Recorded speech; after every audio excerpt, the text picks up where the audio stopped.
Hello, what's up, Jekis? Sekarang kita sudah bersama dengan Honda WR-V tahun 2022. Mobil ini cukup penting bagi Honda Indonesia gitu ya. Kenapa? Karena ini masuk ke segmen yang sangat-sangat ramai sekali, yaitu micro SUV yang teman-temannya itu isinya Race, Rocky, Sonet, Magnite, Kiger, dan kemarin yang terbaru Citroen C3. Dan yang bikin kita cukup shock adalah harganya. Iya, karena kan biasa Honda tuh prestige pricing, tapi yang satu ini bahkan dia lebih murah dibandingkan Kia Sonet. Penasaran? Yes, dan nggak hanya harganya bersaing banget, tapi dari segi fitur, dia juga lumayan oke banget karena dia sudah dilengkapi dengan Honda Sensing untuk tipe teratasnya gitu ya. Jadi ADAS-nya udah oke, lengkap sampai Adaptive Cruise Control. Iya, jadi kayak apa sih SUV calon Honda terlaris di Indonesia? Yuk kita kupas luar dan dalam. Start your engine.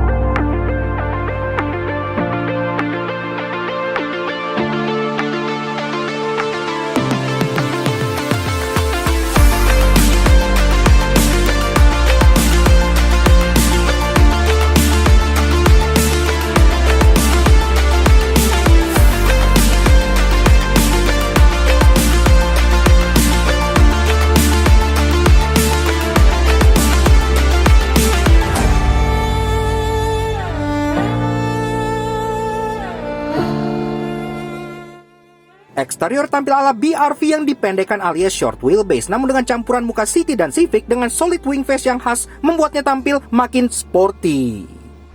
Nah, untuk Jekis, Honda All New WR-V tahun 2022. Setelah setahun lamanya kita menunggu mobil ini semenjak dulu dikeluarkan SUV RS konsep, akhirnya sekarang keluarlah versi mass production-nya. Dan secara desain, oke lah, dia memang nggak mirip sama yang SUV RS konsep gitu ya, tapi tetap masih berasa aura Hondanya. Sekaligus yang bikin kita impressed adalah harganya. Iya, karena mobil ini kan masuk ke segmen yang sangat gemuk di Indonesia, yaitu micro SUV atau compact SUV yang udah diisi oleh Toyota Race, Daihatsu Rocky, Kia Sonet, Renault Kiger, Nissan Magnite, dan yang baru kemarin ikut join itu ada Citroen C3 gitu ya. Jadi kelasnya memang sangat-sangat ramai banget. Ini tadinya kita kira harganya itu untuk yang Sensing 350 juta atau minimal 320 juta lah gitu. Karena kan Honda di kelasnya memang selalu yang paling mahal. CR-V di kelasnya paling mahal, HR-V di kelasnya paling mahal. Kita kira ini juga di kelasnya yang paling mahal. Ternyata tidak. Iya, mobil ini harganya mulai dari tipe paling bawah. Dia kan ada 3 tipe gitu ya. Ada E, ada RS, dan ada RS with Sensing. Untuk yang tipe E, dia ada di 270-an juta rupiah. Untuk tipe teratas seperti ini yang RS Sensing, itu dijual dengan harga 306,9 juta rupiah, yang artinya mobil ini masih lebih murah dibandingkan Kia Sonet. Bahkan dengan Toyota Race TSS yang selaku pemimpin di pasarnya aja, dia cuma terpaut 4 juta rupiah aja. Jadi bener-bener bikin kaget, nggak Honda banget gitu. Jadi kita sangat-sangat excited, apalagi mobil ini kan udah ada Honda Sensing, menjadi salah satu yang paling canggih juga di kelasnya.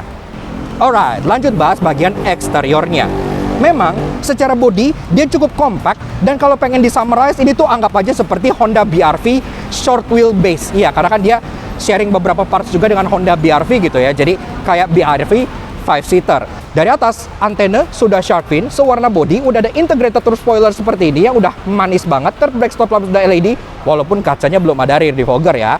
Nih, wipernya sudah rapi, jauh lebih rapi dibandingkan City hatchback, iya.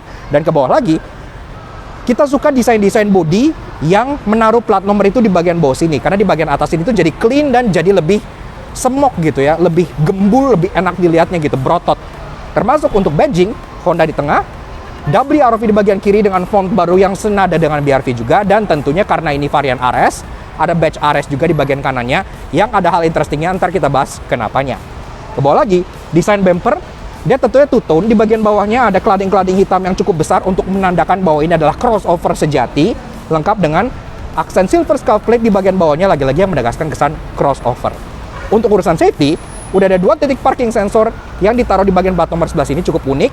Dan juga di bagian belakang sini tentunya ada kamera. Iya, dan kameranya nggak hanya di sini aja, karena di bagian sebelah passenger di spionnya juga ada kamera karena mobil ini sudah dilengkapi dengan Honda Lane Watch. Nah, ke bagian lampu, ini juga cukup keren nih. Jadi lampunya memang belum full LED, tapi untuk bagian lampu senja dia sudah LED bar seperti ini yang kesannya tuh tajam banget. Dan di bagian samping sini dia dibuat kayak seolah keluar dari bodinya gitu ya. Jadi lebih mengotak gitu. Kesannya tuh sangat-sangat dinamis sekali. Lampu senja LED bar, lampu red LED dots di bagian sini. Walaupun untuk lampu sen dan lampu mundur memang dia masih bola biasa. Oke lah, walaupun kalau dilihat frontal dari belakang maupun depan dia nggak mirip sama SUV RS konsep yang waktu di preview, tapi kalau siluet sampingnya itu mirip banget. Iya, karena secara proporsi, secara bentuk gitu ya, ini memang bentuk yang serupa dengan versi konsepnya yang waktu itu SUV RS konsep. Jadi udah oke banget. Nah, dari warnanya sendiri, ini ditawarkan dengan beberapa pilihan. Ada yang warna hitam, ada yang warna abu-abu, ada yang warna putih seperti ini, dan ada warna khusus yaitu Ignite Red, warna merah yang ditawarkan dengan varian two-tone untuk varian RS-nya. Mungkin kalian udah lihat di bagian panning dan b-roll-nya yang two-tone, yang bikin atapnya terkesan lebih rendah dan makin sporty lagi. Tapi secara standar, dia di atas sudah diberi roof rail berwarna hitam, glossy kayak gini ya. Jadi kesannya lagi-lagi sporty dan berkarakter, termasuk untuk bagian door handle. Dia juga sewarna body model grip type seperti ini dan udah ada akses keyless entry-nya. Jadi udah oke, udah praktis. Termasuk juga door handle bagian belakang, dia model mirip seperti Honda HR-V yang disembunyikan di bagian pilar atas sebelah sini gitu ya. Jadi bodinya tampak polos, jadi seolah dia tampil seperti SUV 2 pintu. Lagi-lagi buat dia makin lebih sporty lagi. Ke bawah, cladding-cladding hitam tetap menghiasi bagian bawah bodi, karena kan secara ground clearance mobil ini juga menjadi yang tertinggi di kelasnya. Jadi kalau kalian pengen nerjang banjir atau genangan itu nggak pusing, karena lagi-lagi kayak gue bilang, ini ground clearance-nya terbaik di kelas compact SUV. Ke depan lagi, spion ini warna bodi untuk varian yang single tone. Kalau kalian ambil varian two tone, spionnya hitam mengikuti warna atap gitu ya, jadi lebih keren. Tapi seperti ini udah nggak masalah, dia pun udah electric retract, auto retract, electric adjustment, ada lampu sen juga di bagian sini. Termasuk untuk varian RS yang udah ada Honda Sensing, di bagian sebelah passenger pun sudah ada kamera juga, karena mobil ini udah ada Honda Lane Watch yang kalau kalian pindah jalur, jadi blind spot untuk bagian sisi passenger ya bisa diminimalisir lagi. Oke, lanjut bahas soal kaki-kaki dari si Honda WR-V. Dan yang gue suka, untuk ukuran bodinya, ini secara kaki-kaki dia nggak kedodoran sama sekali. Dan spek peleknya plus bannya itu pas banget ya. Jadi dilihatnya tuh padat, meaty, dan dia hampir rata fender. Jadi kesannya itu udah penuh, gemuk, enak dilihatnya gitu. Termasuk ini sendiri, peleknya ring 17 inci, jadi di kelas ini udah oke, tidak kekecilan seperti contohnya Sonet atau Magnite gitu ya. Dia udah setara race. Desainnya, dia 5-spoke twin design kayak gini, udah two-tone polish warna hitam yang memberikan kesan sporty karena ini kan varian RS. Untuk varian yang E yang bawahnya, memang peleknya single tone dan dia lebih kecil sekaligus lebih mirip dengan velg HR-V yang generasi lama. Jadi ini udah lebih keren.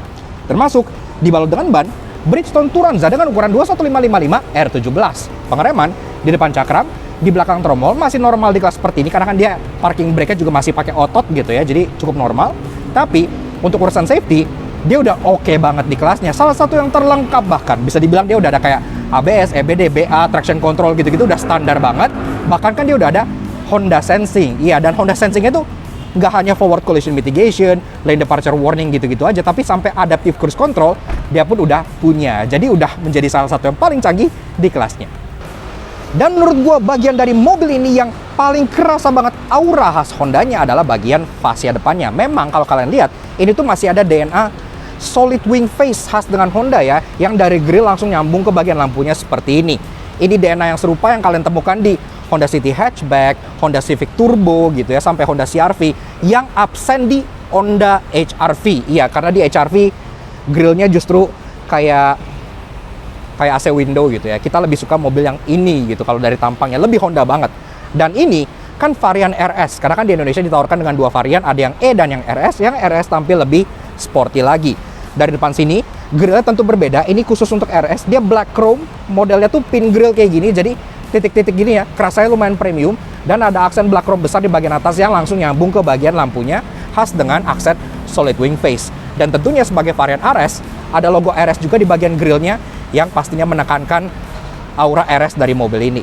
Ke bawah, desain bumper memang lumayan senada ya dengan contohnya City Hatchback gitu, yang bagian sini itu ada fog lamp housing dengan model taring-taring seperti ini yang cukup sporty. Dan bagian bawahnya, untuk menegaskan kesan SUV, cladding-cladding hitam berlanjut sampai bagian depan dan tetap dikasih aksen silver scuff plate di bagian bawahnya sini. Airdam-nya pun honeycomb, ya jadi sporty banget kombinasi sama atasnya. Dan untuk perlampuan kita pun suka karena di depan sini dia sudah full LED semua. Mulai dari bawah sini, fog lamp, sudah proyektor LED, dan di bagian atas ini, dia udah full LED, mulai dari lampu senja dan DRL yang bentuknya C-shape kayak gini. Kemudian untuk low beam dan high beam, dia multi reflektor LED di bagian sini, dan untuk lampu sen, dia strip LED yang sudah sequential di bagian atas ininya. Jadi udah keren banget lah. Termasuk karena dia sudah ada Honda Sensing di varian yang paling atas yang RS Sensing, tentunya di bagian atas ini sudah ada kamera untuk kebutuhan sensing dan ADAS-nya. Jadi udah lengkap gitu ya. Dan bahkan sensingnya udah ada sampai adaptive cruise control juga. Jadi tidak kalah dari BRV terbaru. Dan dibandingin WRV yang lama yang ada di India, yang basicnya just GK gitu ya, ini menurut gue sih jauh lebih keren dan jauh lebih proper dengan harga yang sangat kompetitif pula.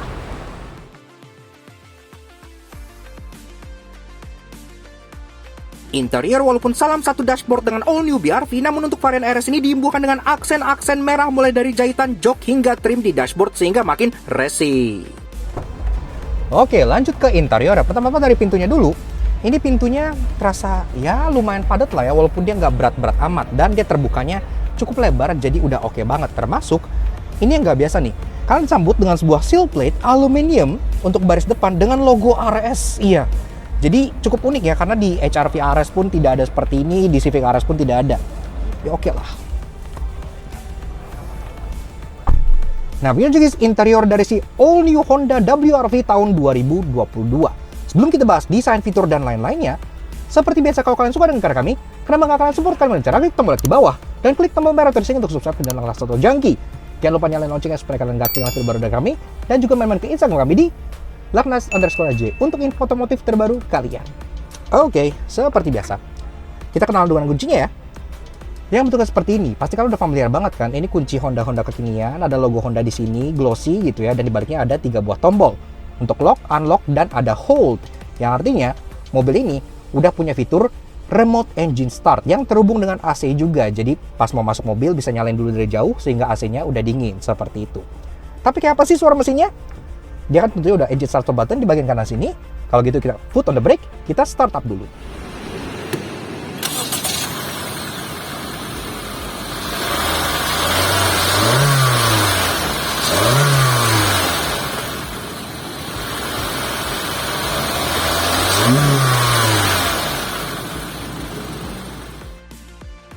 Nah, Auto Junkies, bicara soal berpacu mesin dari si WRV ini serupa dengan 3 kakaknya, yaitu BRV, CT, serta HRV 1.5. Jadi pakai 1500cc L15ZF inline 4 DWC dengan iVTEC. Tenaganya 121 PS dengan torsi 145 Nm yang dimate ke transmisi CVT berpenggerak roda depan. Ini tenaganya terbesar di kelasnya. 0-100 kita belum ada yang tahu, tapi di BRV sih 12 detik. Di sini yang lebih enteng, harusnya bisa lebih kencang lagi. Konsumsi BBM-nya juga to be announced, tunggu nanti pas kita tes fullnya ya. Stay tuned.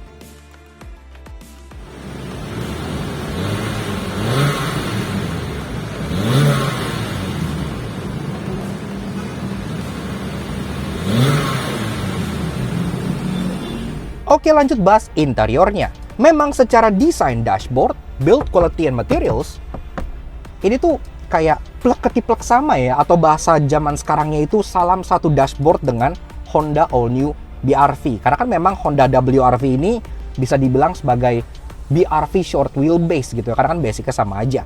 Tapi yang kita suka, walaupun ini dashboardnya pakai punya Honda Amaze dari India, sama seperti BRV, dia udah ditambahkan aksen soft touch di bagian depan sini. Dan untuk si varian RS ini, bahkan dia stitchingnya tuh warna merah. Dan aksen-aksen di dashboard ini pun, sampai ke bagian door trim, itu warnanya merah. Dan kalian tahu apa artinya kan? Merah itu racing.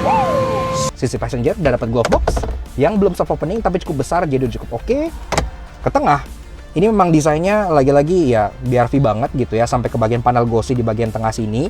Kemudian head unitnya ini pun cukup serupa dengan ya Honda BRV juga gitu. Jadi ada tanggal, ada jam, dan ada main menu seperti ini, radio, Bluetooth audio, phone, dan settings. Di bagian kanannya ada tombol-tombol fisik untuk menu, untuk voice command, back, volume, dan untuk matiin dan nyalain. Dan ini pun ada banyak-banyak kayak bisa kalian toggle-toggle gini ya, kayak widgets gitu. Kalau kita masukin mundur, langsung kelihatan reversing kameranya di bagian sebelah sininya gitu. Oke. Termasuk kalau gua send ke kiri atau nyalain lane watch buttonnya, langsung kelihatan juga di sini Honda lane watch-nya kameranya dari bagian passenger sebelah sananya. Udah cukup oke lah. Oke, ke bawah lagi, masuk ke bagian climate control. Ini sudah digital dengan format yang serupa juga dengan Honda BR-V. Di bagian kiri ini ada untuk fan speed, di bagian kanan ada temperature, ke kepala atau ke kepala kaki, itu aja. Max cool, AC, auto function, dan on dan off. Masih single zone, masih cukup normal di kelasnya. Bawahnya lagi, sini ada banyak untuk inputan ya. Jadi contohnya paling kiri ini ada power outlet, 12 volt socket buat kalian nge-charge. Di bagian kanannya ada 2 buah USB slot untuk kalian colok-colok USB ataupun handphone kalian. Seperti itu. Ke belakang lagi ada open storage dan ada 2 buah cup holder di bagian tengah sebelah sininya. Lanjut ke bagian transmisi, memang untuk sementara ini semua varian dari WR-V itu hanya ditawarkan dengan transmisi otomatis yang tentunya CVT. Model straight shifter kayak gini. Konon katanya manual transmission itu coming soon. Jadi kalau kalian pengen yang manual harus agak nunggu sedikit, tapi nanti katanya ada. Jadi kalian nggak usah khawatir. Parking brake masih pakai otot gitu ya, dan belakang sini pun ada tempat storage lagi, open storage, dan di belakangnya ada armrest yang juga kukulitan dengan aksen jahitan merah yang bisa dibuka untuk reveal console box yang cukup besar buat kalian taruh barang-barang di dalamnya. Nah, lanjut ke bagian jok. Karena ini varian RS, joknya pun berbeda dengan tipe E. Kalau tipe E kan dia masih fabric gitu ya. Kalau RS dia udah kukulitan kayak gini dengan aksen stitching dan side bolster yang lagi-lagi ada warna merahnya gitu ya. Jadi udah cukup oke lah, kerasa aura sportinya. Walaupun pengaturan joknya tentunya masih manual semua. Dia bisa sliding, bisa reclining, dan juga ada seat height adjuster model pompa. Jadi mencari posisi mengemudi cukup mudah. Setirnya, dia sudah dibalut kulit. Lagi-lagi untuk varian RS dapat stitching berwarna merah. Dia settingnya memang masih manual dan dia bisa tilt, tapi belum bisa teleskopik. Ya basicnya BR-V jadi sama aja gitu ya. Walaupun di tahun 2022 nggak bisa teleskopik, agak disayangkan banget. Tapi di sini setirnya pun serupa juga dengan Honda BR-V, model kotak seperti ini dengan 3 spoke, suara klaksonnya seperti ini. Masih agak harus diganti, tapi tombol-tombolnya kita suka udah lengkap. Ya, jadi di kiri ada tombol untuk audio steering switch mulai dari source, volume, seek track, Bluetooth teleponi, dan untuk voice command. Nah, di bagian kanan sini, ini yang keren. Jadi ini tombol pertama-tama ada untuk mengatur MID-nya. Di bagian tengah sini, MID-nya pun mirip juga dengan si Honda BR-V gitu ya. Dan ada tombol buat nyalain matiin cruise control, serta lane departure warning, lane keeping assist, dan dia pun sudah adaptive cruise. Iya, jadi udah canggih lah di kelasnya. Dia nggak kalah sama race. Bahkan dia lebih canggih dari race. Karena kalau race kan dia tidak ada lane centering. Kalau ini dia ada lane centering. Jadi udah oke, walaupun belum ada low speed follow-nya ya, seperti itu.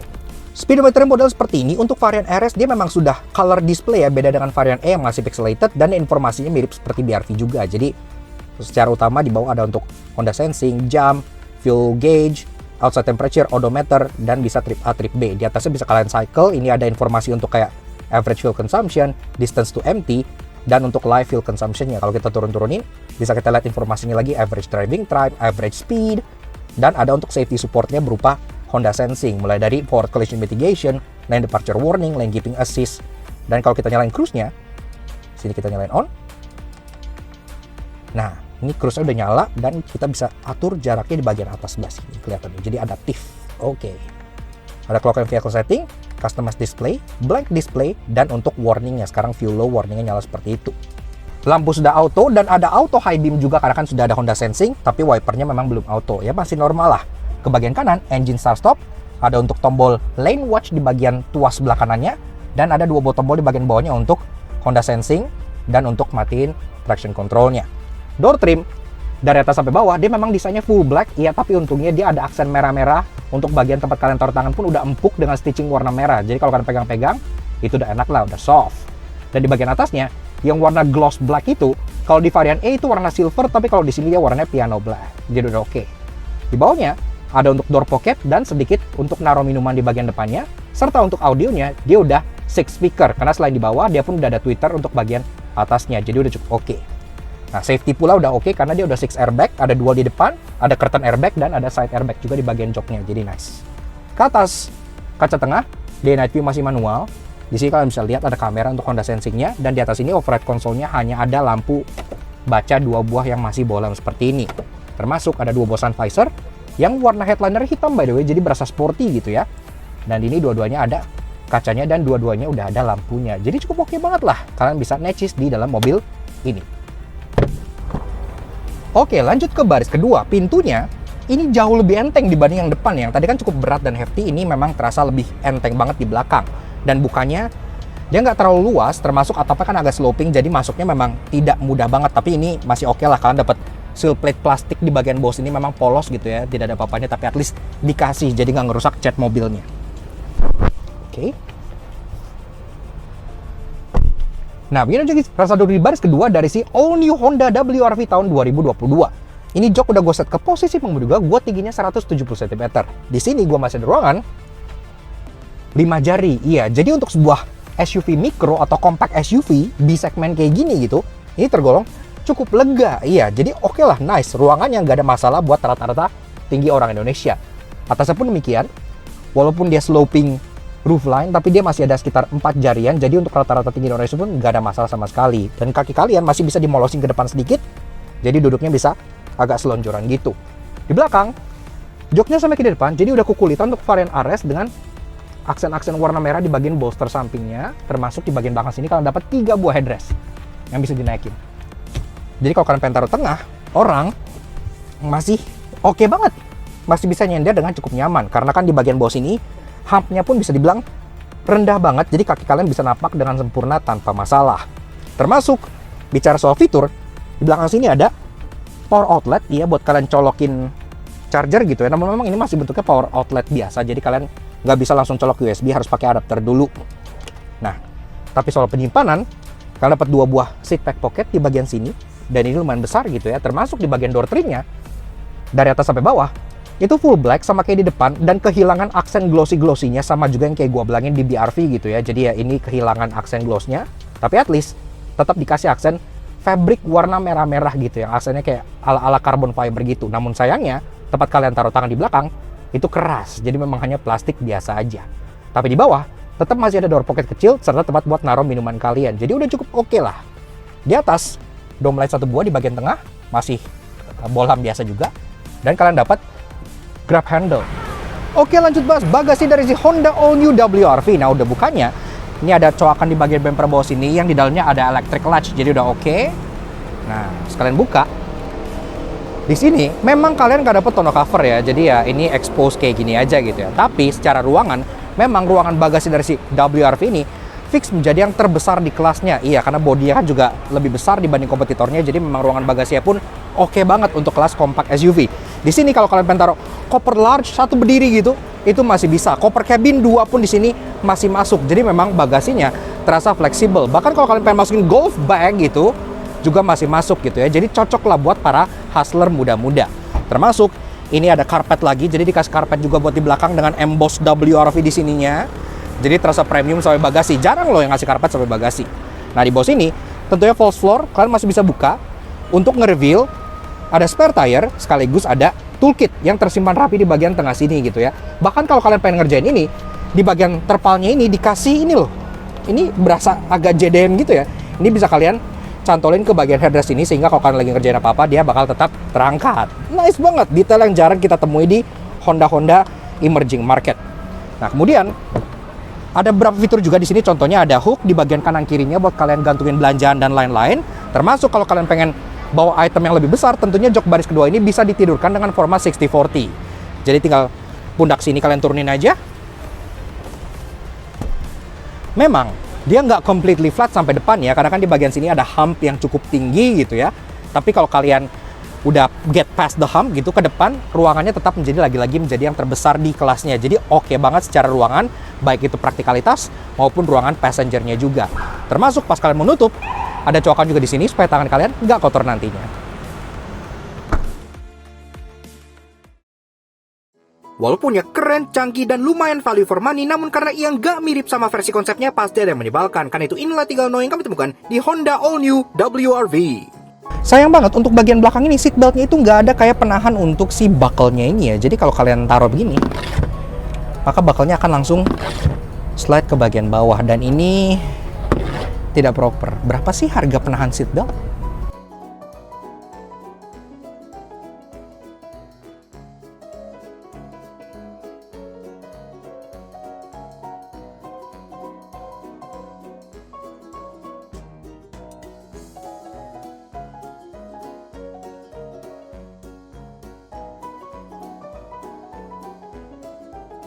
Namun tenang, karena sebagai Toyota Race Killer yang bikin orang nyesel beli Race pasti punya banyak hal menarik. Karena itu inilah 3 interesting yang kamu temukan di Honda All New WRV. Ada yang menarik di nama dari si Honda All New WRV ini. Mungkin kalian agak bingung apa sih kepanjangan dari W-nya ini ya. W-nya ini merupakan singkatan dari Winsome. Jadi mobil ini adalah Winsome Runabout Vehicle atau mobil untuk keliling bagi para pemenang. Konsepnya seperti itu. Dan logo RS pun menarik. Kenapa? Karena ini merupakan debut pertama di Indonesia untuk logo RS barunya Honda. Iya, jadi sekarang logo RS Honda itu bentuknya seperti ini. Udah beda dengan logo RS lama yang contohnya ada di Honda Jazz GR8-nya Alex.